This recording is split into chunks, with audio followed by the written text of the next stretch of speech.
Assalamualaikum warahmatullahi wabarakatuh. Alhamdulillahilladzi asbagha alaina ni'amahu zahiratan wa batinah. Wassalatu wassalamu ala Rasulillah wa ala alihi wa sahbihi wa mawalah. Asyhadu an la ilaha illallah wahdahu la syarikalah wa asyhadu anna Muhammadan abduhu wa rasuluh la nabiyya ba'dah.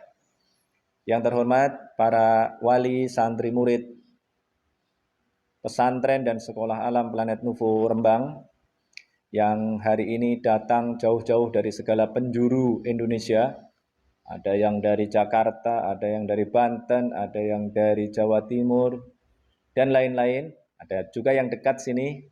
Yang terhormat para guru mulia SMP Alam Planet Nuvo, juga para ustadz-ustadzah di pesantren Alam Planet Nuvo, para santri murid secara keseluruhan, dan wabil khusus santri murid yang saat ini dinyatakan lulus dari SMP Alam Planet Nuvo dan menjadi lulusan perdana.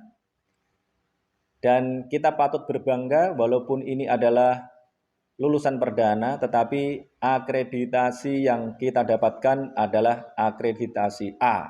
Alhamdulillah. Jadi ini adalah bukti bahwa SMP Alam Planet Nuvo ini memang dikelola tidak sembarangan, karena memang latar belakangnya SMP ini adalah SMP yang kami dirikan, karena tidak hanya saya yang mendirikan, ada saya, ada Mas Arif Budiman almarhum, kemudian ada Mbak Rita yang mendirikan SMP Alam ini untuk anak-anak kami sendiri. Kalau banyak lembaga pendidikan swasta didirikan agar orang lain masuk ke situ dan justru anak-anaknya tidak masuk di situ, tapi kalau Planet Nuvo ini berbeda.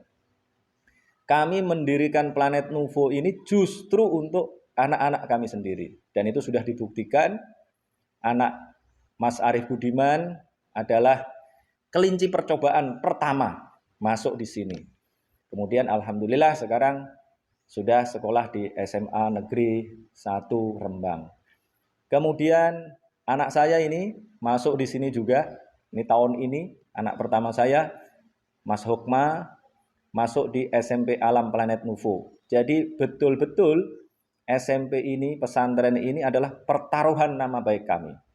Jadi kalau sampai SMP ini tidak dikelola dengan baik, dikelola dengan apa adanya saja, maka yang akan jadi korban adalah anak-anak kami sendiri. Anak Mas Arif, anak Mbak Rita, dan anak saya tentu saja. Dan tentu saja kalau saya sudah tahu bahwa sekolah ini tidak berkualitas, ya tidak mungkin saya akan memasukkan anak saya di sini. Saya sekolahkan aja di depan rumah itu. Di depan rumah di Semarang ada SMP 16, kemudian ada SMP yang lain yang ada di Semarang. Tetapi saya sudah bertekad sejak awal bahwa kami harus mendirikan lembaga pendidikan menengah pertama, SMP, bahkan nanti insya Allah akan SMA, yang bisa memberikan pendidikan terintegrasi, yang tidak hanya memberikan pendidikan tentang ilmu-ilmu agama saja, tetapi tidak memberikan pendidikan yang berkaitan dengan skill, keterampilan hidup, dan wawasan-wawasan yang di luar itu. Karena sesungguhnya skill, wawasan, dan lain sebagainya itu adalah bagian dari Islam. Jadi proyek yang saya inginkan di sini sesungguhnya adalah reintegrasi saintek ke dalam Islam. Jadi tidak ada lagi dikotomi antara ilmu umum dengan ilmu agama. Itu yang kami inginkan sejak awal. Nah karena itu, Bapak dan Ibu semua, ini adalah tahap awal. Bagi orang lain bisa saya katakan ini adalah tahap awal.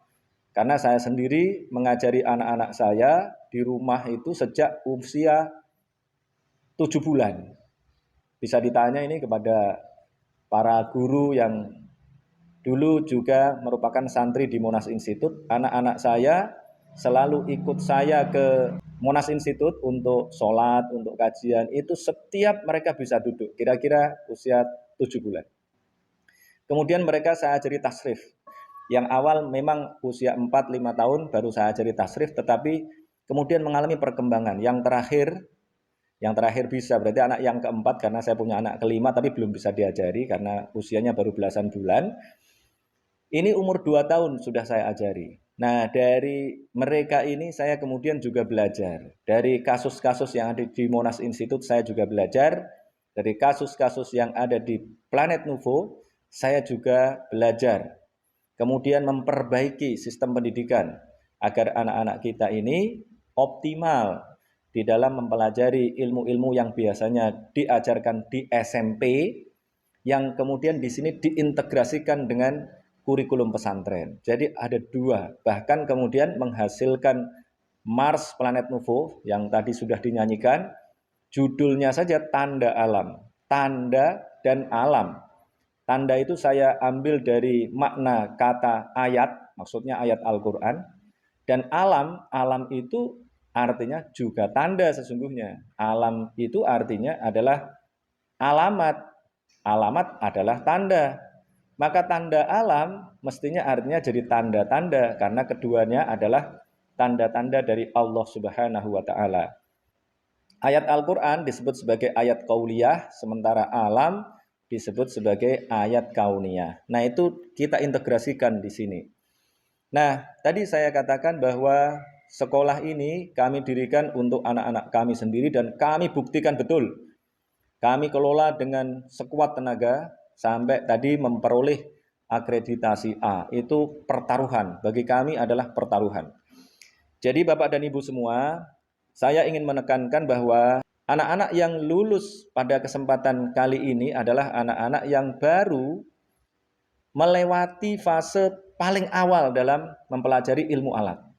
Nah, ini yang berdasarkan riset saya tidak diajarkan secara runtut di pesantren-pesantren yang lain. Maka saya berpesan agar nanti yang tidak melanjutkan di sini betul-betul diperhatikan. Jangan sampai ilmu alat yang didapatkan di sini nanti hilang. Ilmu alat yang saya maksudkan adalah tasrif, terutama 10 pola yang pertama, dan itu saya jaga betul sampai saya turun sendiri. Saya mengecek hafalan mereka dan kemudian juga hafalan surat modal. Ada surat Yusuf, ada surat Al-Kahfi, ada surat Al-Qasas. Tapi kemampuan anak-anak kita ini berbeda-beda. Ada yang sudah setoran 3 surat modal itu, ada yang baru 1, ada yang sudah 2. Apa maksudnya? Kenapa harus 3 surat modal ini yang dijalani pertama kali? Karena ini juga berdasarkan riset. Riset saya adalah dengan menyimak 300 lebih mahasantri yang ada di Monash Institute. Dari sini saya mendapatkan data bahwa menghafalkan juz 30 ternyata lebih sulit dibandingkan juz 1. Buktinya apa?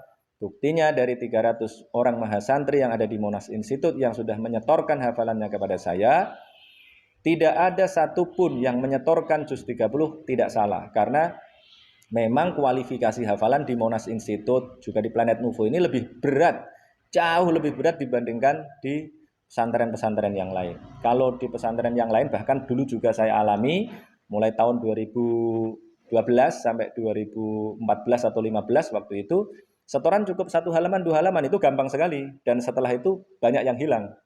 Dan itu saya jumpai di tempat-tempat lain. Nah, saya tidak mau itu terjadi, maka lebih baik hafalan tidak banyak tetapi jelas. Hafalan minimal 1 juz. Saya sudah menyaksikan sendiri bahwa mereka punya hafalan 1 juz terverifikasi, kesalahan tidak lebih dari 20 kali. Nah, ternyata ketika saya menyimak juz 30 tidak ada satupun yang tidak salah. Tetapi ketika menyetorkan juz 1, ternyata ada belasan orang yang tidak salah, jadi 0 kesalahan. Dari situ saya simpulkan bahwa menghafalkan juz 30 jauh lebih berat dibandingkan juz 1. Tetapi kemudian saya mulai mencari lagi masalahnya. Di juz 1 ada banyak masalah. Masalahnya adalah ada ayat-ayat yang baru bisa dipahami oleh orang-orang yang sudah memiliki wawasan politik, wawasan konflik, wawasan ekonomi, dan lain sebagainya. Sementara anak-anak kecil belum memiliki wawasan itu. Anak SMP belum punya wawasan itu. Secara umum ya. Nah, karena itu saya kemudian mencari cara lain.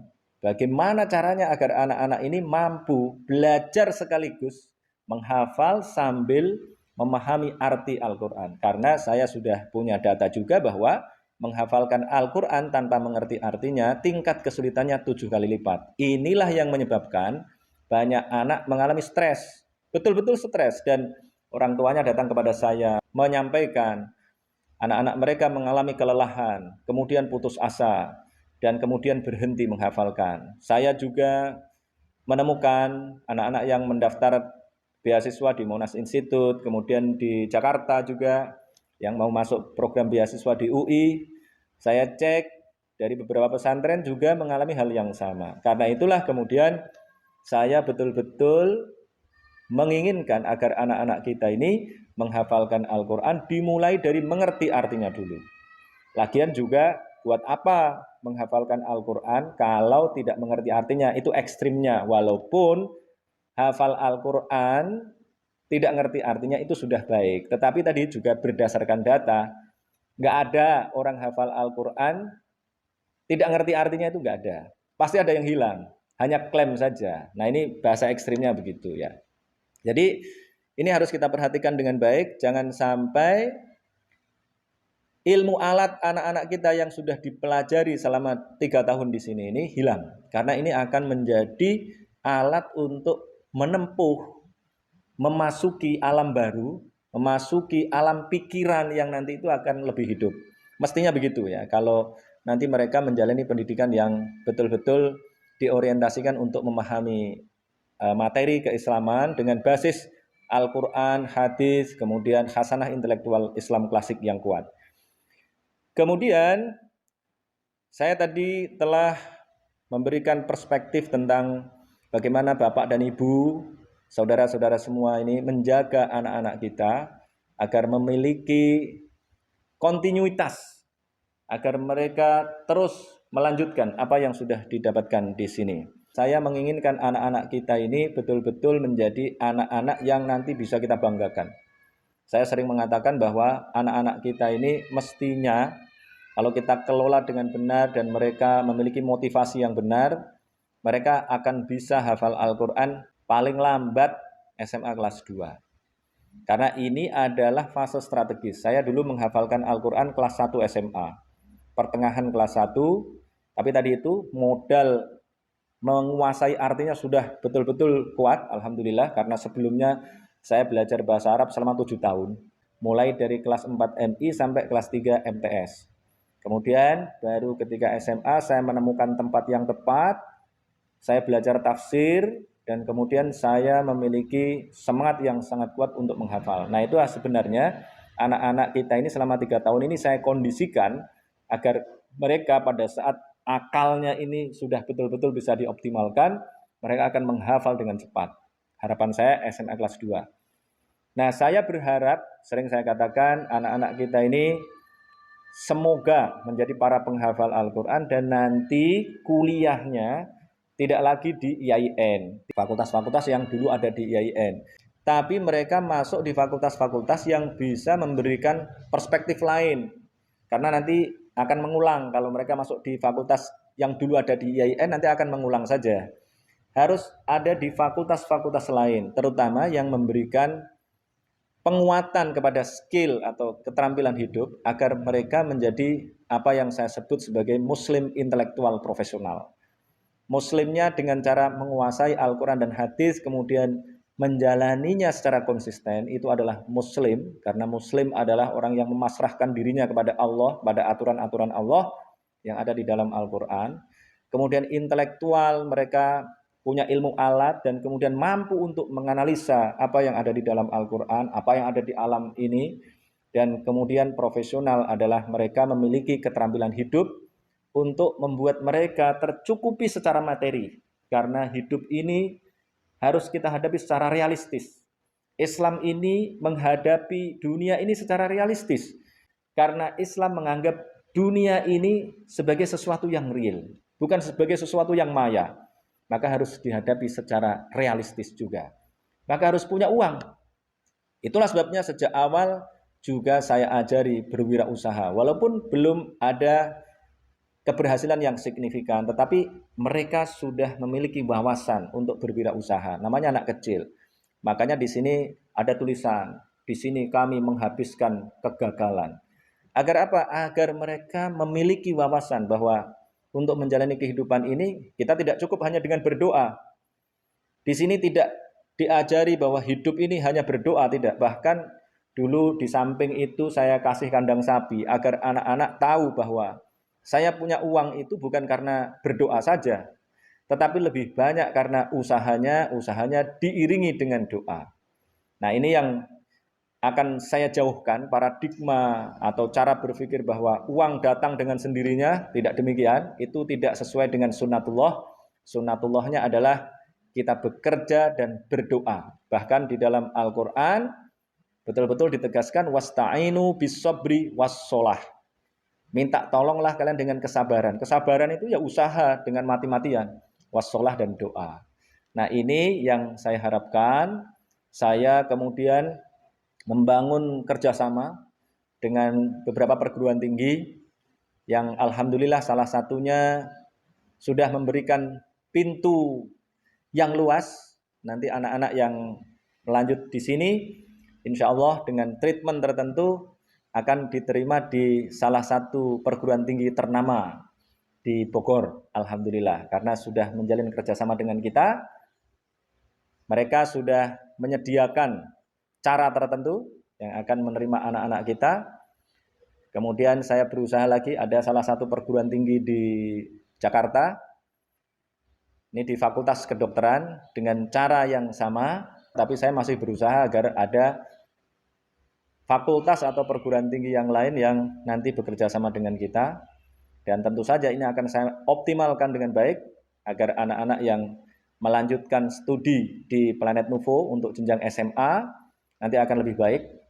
Ini adalah pilihan saya karena angkatan yang sebelumnya sekolah di SMA negeri, alhamdulillah juga diterima di sekolah-sekolah SMA negeri terbaik di sini, tetapi saya lihat mengalami penurunan karena sekolahnya di luar. Maka ini akan ada SMA yang sekolahnya di dalam. Sekolahnya di sini tidak kemana-mana seperti pada saat mereka menjalani SMP di sini.